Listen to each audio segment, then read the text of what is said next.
मान ले इसमें राम जी को वनवास और भरत जी को तिलक ऐसे उत्तम का हो सकता अब इसके आगे की कथा हम अपनी वाणी के माध्यम से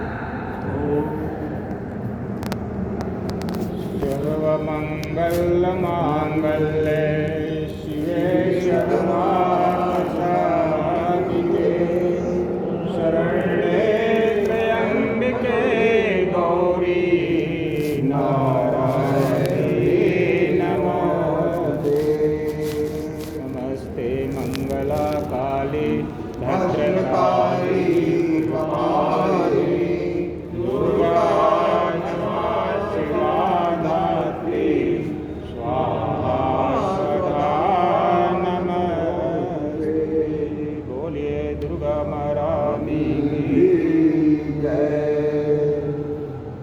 जैसा कि आप सबको पता है, आज से शारदीय नवरात्र का प्रारंभ हो रहा है।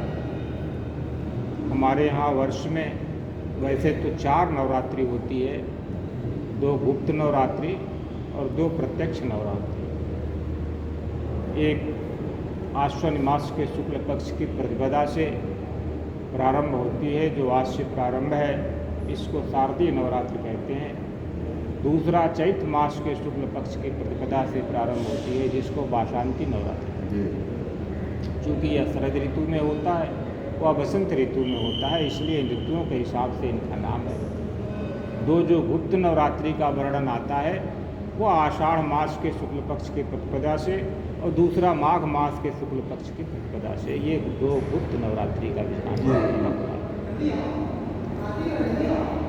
कहते हैं नवरात्रि के अंदर माता दुर्गा की उपासना की जाती है और उसमें दुर्गा के 9 स्वरूप का ध्यान, उनकी पूजा करने का विधान बताया गया है।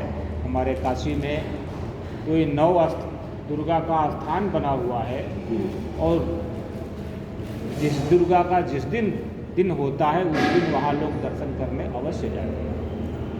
प्रथमं शैलपुत्री च द्वितीयं ब्रह्मचारिणी तृतीयं चन्द्रमण्डेति कुष्माण्डेति चतुर्थं पंचमं स्कन्धमातेति षष्ठं कात्यायनी च सप्तम कालरात्रि च महागौरी तयाष्टमं नवम सिद्धदात्री च नवदुर्गा।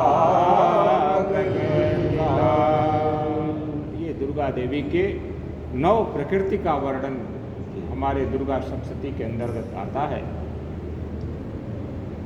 9 रूप में दुर्गा जी की उपासना 9 दिनों में किया जाती है। 9 दिन में ही दुर्गा की उपासना करने का विधान क्या है, इसके विषय में विद्वानों का मत है कि जिस प्रकार से यह जीव 9 महीने तक माता के गर्भ में रहता है, उसी प्रकार से ये हमारे यहाँ शास्त्रीय विधान में बताया गया कि 9 दिन तक एक दिन को एक महीने की अवधि मान करके 9 दिन तक दोबारा से आप गर्भ में अपने को स्थित करें। गर्भ में स्थित करने का मतलब क्या है? कहते हैं हमारी गति 2 प्रकार की होती है, एक बाह्य गति, एक आंतरिक गति। मनुष्य अपने जीवन में 24 घंटे में बहुत सारा क्षण जो है वो बाह्य गति में लगाता है, बाहरी कार्यों में लगाता है। जो भी जिसका कार्य है, व्यापार का, नौकरी का, कृषि का, जिसकी जो गति है, जो व्यापार उसका कार्य है, उस कार्य में वो ज़्यादा समय लगाता है। लेकिन कुछ समय हर व्यक्ति का ऐसा होता है जब बाह्य कार्यों से हट करके अपने आंतरिक कार्य में लगता है, अर्थात मनन करता है, विचार करता है। और यह क्षण हर व्यक्ति के जीवन में प्रतिदिन आता है। भले वो थोड़ी देर के लिए ही आए, लेकिन जब वो अपना काम कर लेता है तो उस समय अब वो बाहरी गतियों से अपने को दूर करके सिर्फ मन में विचार करता है कि आज हमने ये किया, आज हमने वो किया, ऐसा करना चाहिए था, ऐसा होना चाहिए था। जो भी उसकी परिस्थिति हो उसके मुताबिक कुछ न कुछ क्षण हर व्यक्ति आंतरिक गति में भी जाता है। शास्त्र हमारा ये कहता है कि अधिक से अधिक आप आंतरिक गति में अगर अपने को ले जाएंगे तो आपका जीवन ज़्यादा उत्कर्ष पे। और इसीलिए ये नियम बनाया गया कि ऐसे तो आप अपने रोज़मर्रा की ज़िंदगी में ऐसे रहेंगे कि नहीं कर सकते, लेकिन विशेष करके ये जो 9 दिन नवरात्रि के हैं इसमें तो आप अपने को प्रयास करें कि बाह्य गतियों से थोड़ा सा अपने को दूर करके आंतरिक में प्रवेश करें। गर्भ में जाए अर्थात आंतरिक में प्रवेश करें। अपनी आंतरिक गति जो है, आपका जो अंतर विचार है, अंतर मन है, उसमें अधिक से अधिक प्रवेश करें। शांति से बैठें, दुर्गा की उपासना करें और इसी बहाने आप अपने मन को मनन में, आध्यात्म के चिंतन में लगाएं। इसलिए ये 9 दिन तक हमारे यहाँ विधान बताया गया कि दुर्गा की उपासना करो, ताकि व्यक्ति इसी बहाने कुछ देर तो शांत चित्त से अपने एक आसन पर बैठ करके अपने मन को अपने आंतरिक गति में ले जाएगा। और जो व्यक्ति जितना ही आंतरिक गति में अपने मन को ले जाएगा उस व्यक्ति का जीवन उतना ही शांतिमय और सुखद होगा। क्योंकि बाह्य गति को प्रभावित करने के लिए आंतरिक रूप से सुदृढ़ होना आवश्यक है, और वो दृढ़ता आपको तभी आएगी जब आप आंतरिक गति में प्रवेश करेंगे। इसीलिए हमारे यहाँ कम से कम हर व्यक्ति को साल में 2 ऐसा अवसर दे दिया, 2 नवरात्रि के रूप में, कि इसमें आप अपने अंतरात्मा की जो गति है, अंतरात्मा की जो बातें हैं, अंतरात्मा में जो आपके विचार है, मन है, उसको संकल्पित करके दृढ़ करें। कहते हैं इसमें 9 दुर्गा का जो विधान बताया गया, तो इसको भी हमारे यहाँ दुर्गा के स्वरूप को भी 3 भागों में बांटा गया। जहाँ भी आप वैष्णो देवी चले जाइए वहाँ भी 3 पिंडी आपको मिलेगी, और भी किसी भी देव स्थान पर जाओगे आपको 3 रूप में उनका दर्शन होगा, दुर्गा, लक्ष्मी, सरस्वती, कहीं दुर्गा, काली, सरस्वती, ये 3 रूप उनके बताएंगे। तो ये तीनों रूप क्या है? कहते हैं ये तमोगुण, रजोगुण और सतोगुण के प्रतीक हैं। इस नवरात्रि के अंतर्गत ये कहा गया कि प्रारंभ का जो 3 दिन है ये तमोगुण का स्वरूप। 3 दिन प्रारंभ के बाद जो 3 दिन मध्य का है वह रजोगुण का प्रतीक, और 3 दिन अंतिम सतोगुण का। तो इन तीनों दिनों में आप अपने तीनों गुण जो हैं, गुण माने प्रकृति, क्योंकि हर व्यक्ति के अंदर ये तीनों प्रकृति होती है, रजोगुण, तमोगुण, रजोगुण और सत्वगुण हर व्यक्ति के अंदर होता है। किसी में किसी गुण की अधिकता हो जाती है, किसी में किसी गुण की थोड़ी अल्पता हो जाती है, कमी हो जाती है, और उसी गुण के वृद्धि और अल्प के हिसाब से कोई सज्जन और कोई असज्जन की कोटि में गिनती किया जाता है। तो इसीलिए कहा गया कि इस 9 दिन के अंदर इन तीनों गुणों को आप एक क्रम में तीनों की उपासना करिए, ताकि तीनों बराबर लेवल में रहे। अगर तीनों आपका एक सम लेवल में है, तमोगुण भी, रजोगुण भी, सत्वगुण भी, तो वह व्यक्ति ज़्यादा बेहतर है इस समाज के लिए और स्वयं अपने आप के लिए। क्योंकि किसी भी एक गुण की का बढ़ना और दूसरे गुण का कम होना ये घातक है। सृष्टि को चलाने के लिए, समाज को चलाने के लिए सम होना आवश्यक है, साम्य चाहिए। तो इसके लिए कहा गया कि 3 दिन तक तीनों ये जो गुण हैं, तीनों गुण की जो देवियां हैं, इनकी उपासना करें, ताकि उनकी कृपा से आपके अंदर ये तीनों गुण जो है वो। स्वास्थ्य के दृष्टिकोण से अगर आप देखें तो वहाँ भी ये कहा गया कि जैसे ये समय जो है ये संधि काल है मौसम का,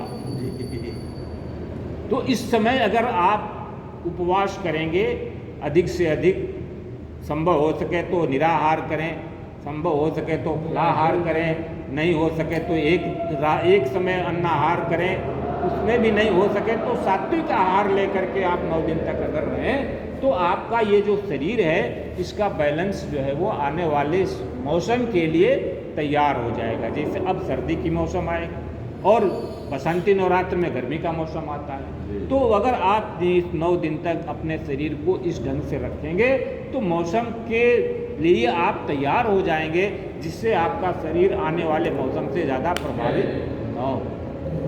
क्योंकि हमारे धर्म में विज्ञान तो शुरू से कूट करके भरा है, हर बात को विज्ञान ने इसमें रखा हुआ है, क्योंकि उसमें इतना प्रचार प्रसार का साधन तो था नहीं, इसीलिए उसको धर्म में ला दिया कि इसी बहाने उस काम को लोग करें। तो इस प्रकार से आज से नवरात्रि का प्रारंभ हो रहा है। जितना भी जिससे हो सके अपने अपने हिसाब से जरूर कुछ न कुछ माँ की उपासना के लिए, अपने आध्यात्मिक उन्नति के लिए कुछ न कुछ प्रयास करना चाहिए। आज का प्रसंग यहीं तक। अब हम रामचरितमानस के माध्यम से प्रतिदिन वाले में चलते हैं।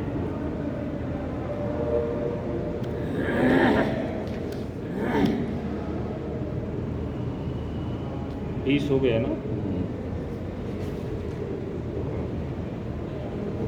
हाँ बताइए ना कि आप उपाय मांगो और जाके 21 कुबरी करी कुबली कह गई बोली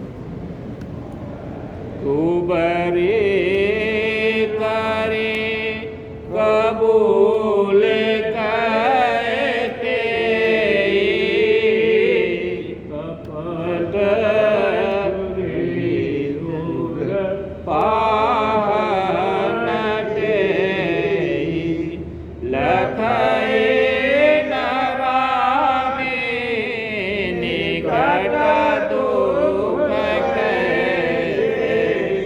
चढ़ाए हरित दीन बलि पर सुजैसे सुनत बात वृद आंत कठोरी मनहु भावुर गोई काहे तेरे सुध आए कनाए मेने कहूँ कथा दुई बरदान भूप सान थाती मांगवाज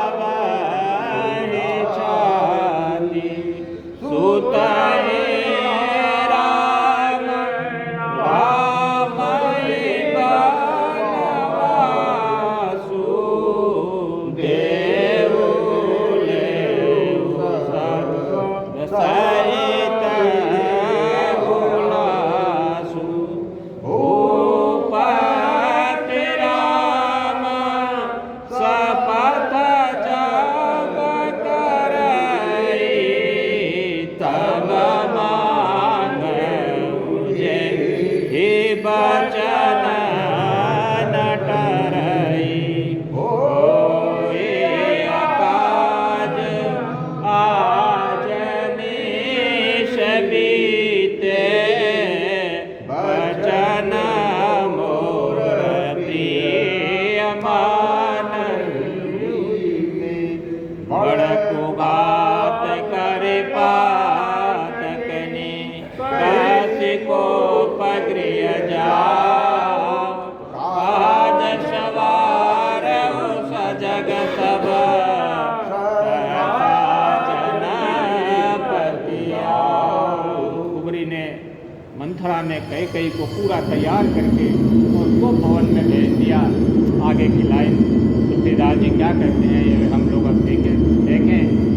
कुबर रानी प्राण प्रिय जानी बार बार बड़ी बुद्धि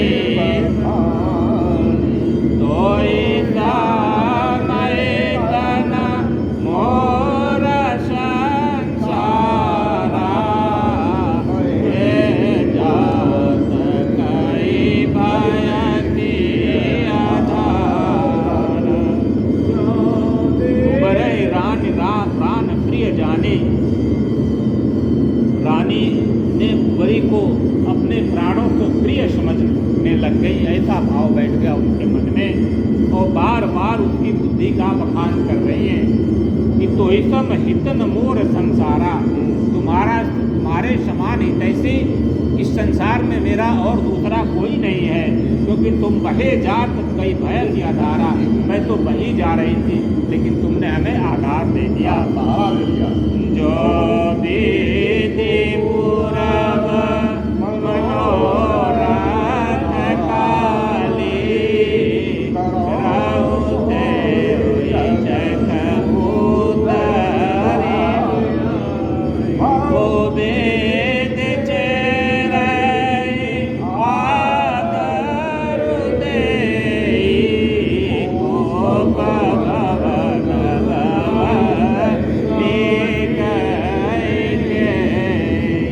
कहती है कि अगर ब्रह्मा ने कल हमारी इच्छा पूरी कर दे तो उसके बाद तो मैं तुम्हें अपने आँख की पुतली बना लूँगी।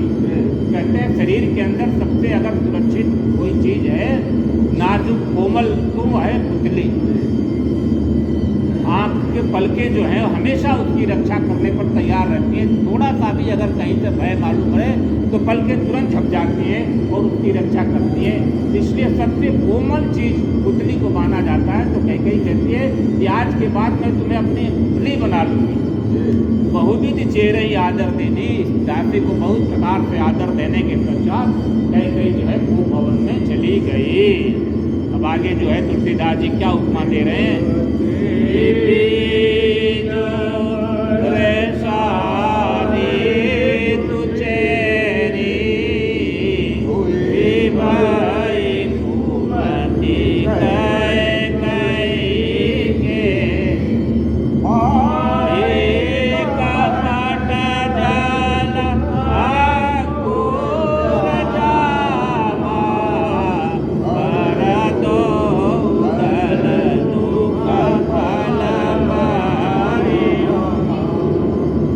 बीज वर्षा ऋतु चेरी। कहते हैं वर्षा ऋतु, यह दासी जो है वो वर्षा ऋतु की तरह से है, मंथरा कमल का बीज और विपत्ति बीज। अब जो विपत्ति आने वाली है अयोध्या में वही क्या है, बीज है। हुई भय कुमत कैकई केरी, और कैकई की जो बुद्धि है वही उस विपत्ति रूपी बीज को बोने के लिए हुई जमीन का काम कर रही है, भूमि का काम कर रही है। पाई कपट जल अंकुर जामा, और कपट रूपी जल को पा करके उस बीज में से अंकुर निकलेगा और उस अंकुर का परिणाम क्या होगा कि बरदो दल दुख फल परिणामा। और दोनों जो वरदान राजा के पास हाथी रखे हुए हैं वे दो उस अंकुर के पत्ते की तरह से हैं कि उसमें ये दो अंकुर पैदा होंगे, पत्ते पैदा होंगे और पत्ते के बाद फिर फल पैदा होगा। उसके बाद जो फल मिल जाएगा वह इतना भयानक होगा कि पूरे अयोध्या को तहस नहस करके रख देगा।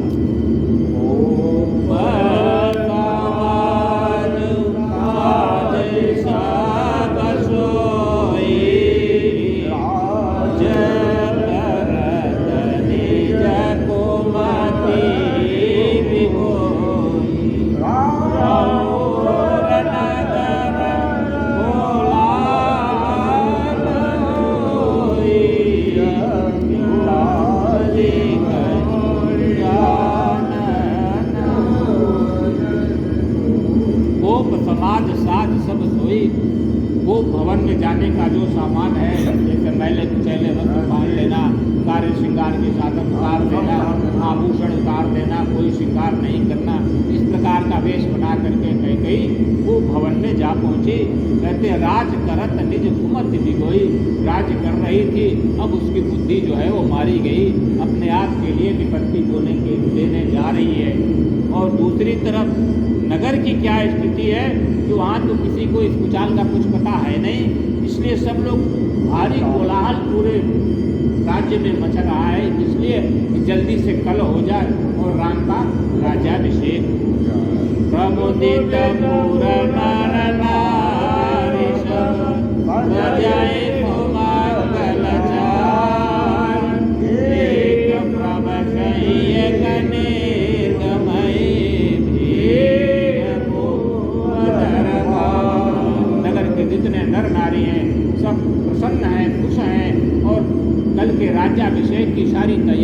रहे हैं, कोई एक महल में जा रहा है, कोई दूसरा निकल रहा है।